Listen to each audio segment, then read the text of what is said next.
한미약품의 계약 취소 공시 직전에 공매도가 대량으로 발생한 것으로 나타나면서 최근 공매도에 대한 논란이 정말 뜨겁습니다. 한미약품은 현재 악재성 이슈의 지연 공시, 그리고 공시 전 대규모 공매도, 내부자 거래 논란까지 불거지면서 지금 뜨거운 감자로 떠올라 있는 상황이죠. 그래서 오늘은 그 한미약품과 관련한 내용을 한번 살펴볼까 합니다. 자, 한미약품의 최근 한 달 동안의 주가 흐름을 한번 살펴보도록 하겠습니다. 급등락이 상당히 심함을 이 주가를 통해서도 한 번에 확인을 할 수가 있죠. 한미약품이 독일 수출 계약 취소를 공시한 것이 9월 30일 바로 오전 9시 29분입니다. 사실 한미약품은 베링거 인게라임으로부터 29일 그 전날 오후 7시에 폐암 치료 신약인 올무니팁의 라이센스 계약 해지 통보를 받았습니다. 그렇지만 이에 대한 공시는 그 다음날 30일 오전 9시 29분에 이루어졌는데요. 그리고 그 전날에 대규모 1조 원 규모의 표적 항암제 기술인 이 기술을 미국 기업인 로슈자회사 제넨텍에 수출했다라는 호재성 공시를 제기를 하면서 29일에는 주가가 62만 원까지 오르게끔 이처럼 호재성 공시를 함께 내보내는 양상이었습니다.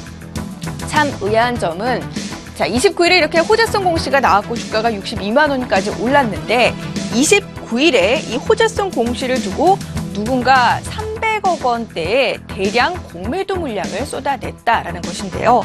또한 호재성 공시에 이은 악재성 공시와 함께 주가는 롤러코스터를 타면서 하루 만에 62만 원이었던 주가는 그 다음 날 50만 8천 원까지 떨어지는 이러한 모습이었습니다. 장 초반 5%의 상승폭에서 그날 하루만 해도 18%의 낙폭을 기록하면서 바로 하락 전환하는 모습이었고요. 연중 최저치를 기록하면서 이날 한미약품의 주가는 50만 8천 원 연중 최저치를 기록하는 모습이었는데요. 장 초반에 그 전날 나타났던 호재성 공시와 함께 한미약품의 주식을 매수했던 투자자들은 이날 하루만 해서 24%가량의 손실을 보게 된 셈입니다. 특히 주목할 부분은 앞서서도 이야기를 했지만 하루 만에 나타난 공매도 물량입니다. 최근에 한미약품의 공매도 물량들을 좀 살펴보도록 할게요. 자, 9월 26일에 2,486주였고요.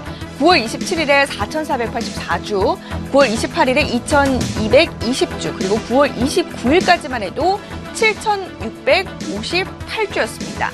자, 그런데 어떻습니까? 9월 30일 기준으로 보면 10만 4,328주로 공매도량이 평소에 비해서 상당히 늘어났음을 확인해 볼 수가 있습니다. 올해 평균 공매도량이 4,850주가량인데 이보다 21배가량 많은 수치고요. 2010년 7월 이후에 사상 최대를 기록한 공매도 수치다라고 전문가들은 설명을 하고 있는데요. 특히 악재성 공시가 발표되기 전인 9시에서 9시 29분 사이에 공매도 이 비중이 상당히 증가하는 모습이었는데 세부적인 수치를 살펴보니까 이날 공매도량의 48.37%가 바로 이 시간 부근에 나왔다고 합니다. 5만 471주가 이 공매도 물량이 바로 9시부터 9시 29분 사이에 발생을 했는데요. 결국 전체 가운데 50%가량 가까운 수준이 이 30분 안에 일어났다라는 점은 한미약품에 대해서 이 악재성 공시가 나오기 전에 누군가 그 악재성 공시를 미리 퍼뜨렸다, 이렇게 짐작을 할 수밖에 없는 것입니다. 공매도라는 것이요, 일반적으로 주가가 하락을 나타낼 수 있을 것 같을 때 이때 투자하는 것을 이야기를 합니다. 호재성 공시만 나온 상태에서 무더기 공매도가 연출이 됐다라는 것은 악재성 공시가 이미 시장에 퍼졌다, 이렇게 투자자들 입장에서는 받아들일 수밖에 없는 것인데요. 사실상 공매도 제도가 있다라고 할지라도 개인 투자자들은 이 공매도를 활용하기가 상당히 어렵습니다. 그도 그럴 것이 기업처럼 정보를 얻는 것이 쉽지가 않고요. 또 개인에게 주식을 빌려주는 경우가 거의 없기 때문이죠. 결국에는 기관 투자자가 돈과 정보 그리고 순발력이 있기 때문에 활용하게 되는 것이 바로 이 공매도인데요. 이 공매도와 관련된 단점이 한미약품에서 제대로 표현이 된 것이다, 이렇게 생각을 해볼 수가 있겠습니다. 자, 이런 공매도의 단점을 막기 위해서요, 우리나라에서는 지난 6월 30일부터 공매도 공시제라는 것을 우리가 시행을 하고 있습니다. 개별 주식에 대한 공매도 잔액 비율이 0.5% 이상이 되면 그 내용을 공시하도록 강제함으로써 불공정 행위가 나타나게 되는 것을 막기 위함에 이 공매도 공시제에 대해서 또 6월 30일부터 발의를 했는데 사실상 공매도 공시제가 아무런 효과를 발휘하지 못한 셈인 것이죠. 자, 현재까지 시장에 알려진 바로는 한미약품이 독일 제약사로부터 기술 수출 계약 해지를 통보받기 전 이미 카카오톡을 통해서 이 악재성 공시가 유출되었다라는 정황이 포착이 됐다고 합니다.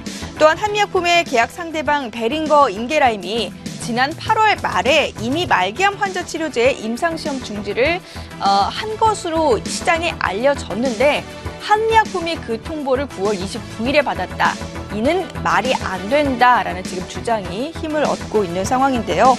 어쨌든 간 이번 일로 내부 직원이 미리 이 상황들을 알아서 공매도를 기관 투자자들로부터 행했다라고 결론 지을 수밖에 없는 상황입니다.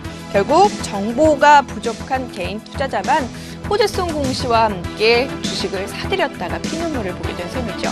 자, 철저히 이 문제와 관련된 조사가 이루어져야 될 것 같고요. 한미약품이 지난해에도 사실상 이러한 문제가 발생을 했던 바가 있거든요. 이번에 내부 정보 유출이 사실로 드러날 경우에는 기업 이미지 훼손은 물론 양치기 소년이라는 이미지를 벗기는 상당히 힘들 것으로 보입니다. 지금까지 팝콘경제였습니다.